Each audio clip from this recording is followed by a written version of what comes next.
The individual I've chosen to receive the 2004 Chamber Chairman's Award was born and raised in Richland County, and in fact has lived here his entire life.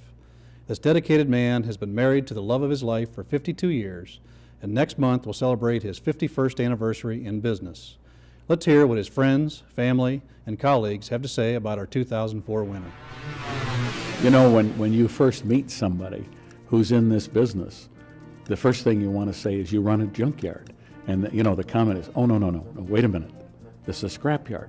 Well, he's a specialist in metal recycling. That's what he really is.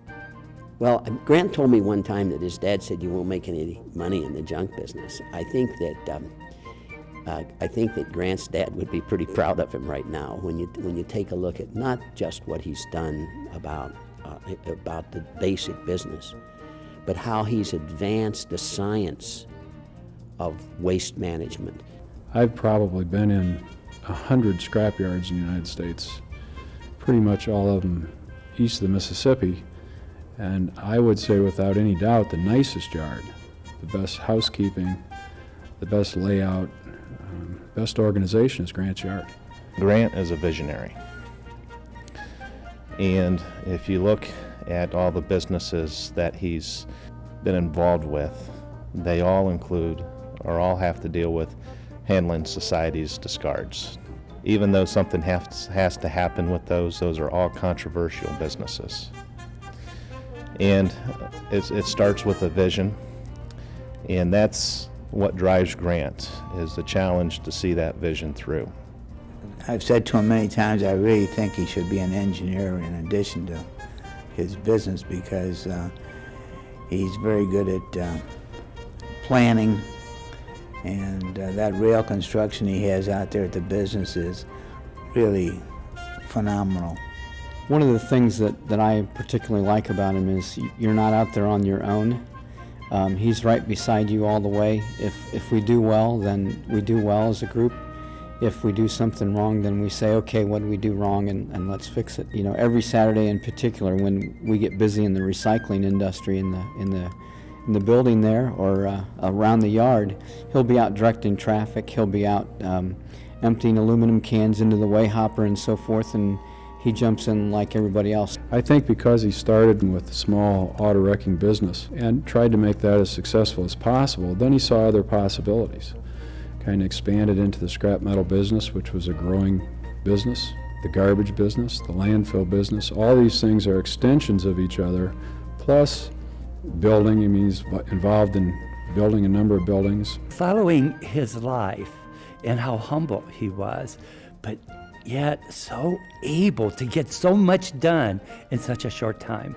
Like now, for instance, he has a 400-foot machine that I doubt if anyone else could ever put together. It's out in the middle of a field, and yet this man is going to be able to put this machine together and crunch up cars and get the most good out of it to reclaim what we have for our future society.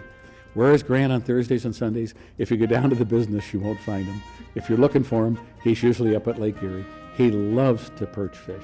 Well, I think he relaxes more when you catch fish. I mean, he gets a little upset if you aren't catching fish, and fortunately every time we've been out there, we've been very lucky and caught a lot of fish.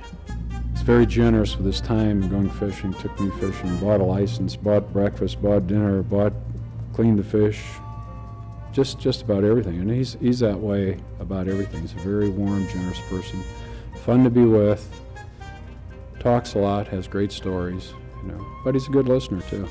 Dad didn't have a real good upbringing, and I think that's the real reason he's so humble today, because he's never forgotten where he came from.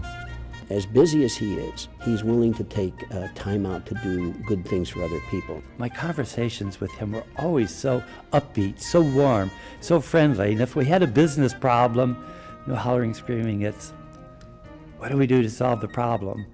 Bam, it's done and over with. He has probably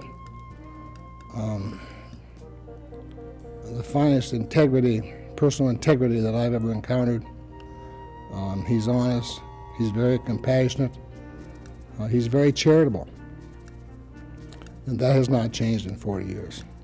I think the one piece of advice or help I ever got him was, I said, Grant, you'd make a perfect Santa Claus.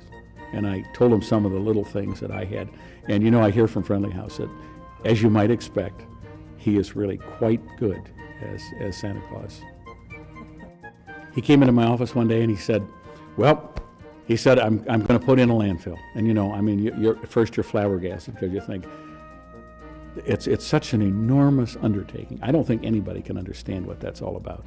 I don't know whether people really realize how important that landfill was to Richland County. I mean, we were having companies that were having to transport waste long distances, which added to the cost of production of a product. At first, he was so convinced that his studies and his work effort was correct, he was willing to literally put it in his own backyard. And I mean literally in his own backyard. No other person could have gone through what he did. It took us 9 years to get that approved, and there were a lot of headaches for him and challenges, but he got it done. It became a model for the state of Ohio, became a model for landfills in the United States. He's had visitors from all over the country.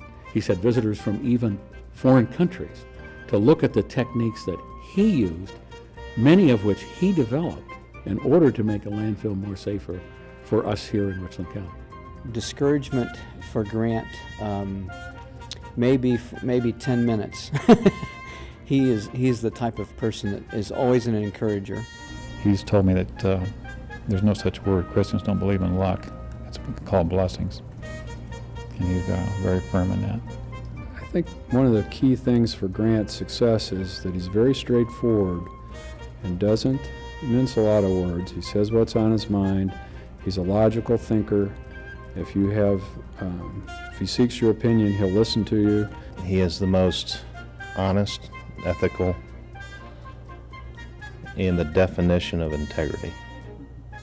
Family, church, business, community. You know, it seems like no matter where Grant is involved, you know there's a commitment, and you always know that that level of commitment is the best. That's just the kind of individual he is. Grant Milliron has been a pillar in our Richland County business community for many years, and has come a long way since the days in 1954 when he started his auto wrecking business with $500, 1 acre of ground, and 12 automobiles. His perseverance, dedication to excellence, and sense of honor have been his tools for success. As Grant's business grew and prospered, he was always willing to lend a helping hand. Grant has served on so many charitable boards and associations, it's not possible to even attempt to list them all. Although I will mention that he has served on the board and numerous committees at the Chamber of Commerce. Grant has also been willing to financially assist countless worthy causes and has helped many less fortunate individuals and families. Grant personifies and is living the American dream. And in 2004, he made a new friend, who was another great American, President George W. Bush. Grant made such a positive, lasting impression on President Bush that the President mentioned Grant's name in a 2004 presidential debate and invited him to attend a White House reception. Like President Bush, those who know Grant respect his patriotism, positive character, strong morals, work ethic, and his sense of community and family. It gives me great privilege to present the 2004 Chairman's Award to Grant Milliron.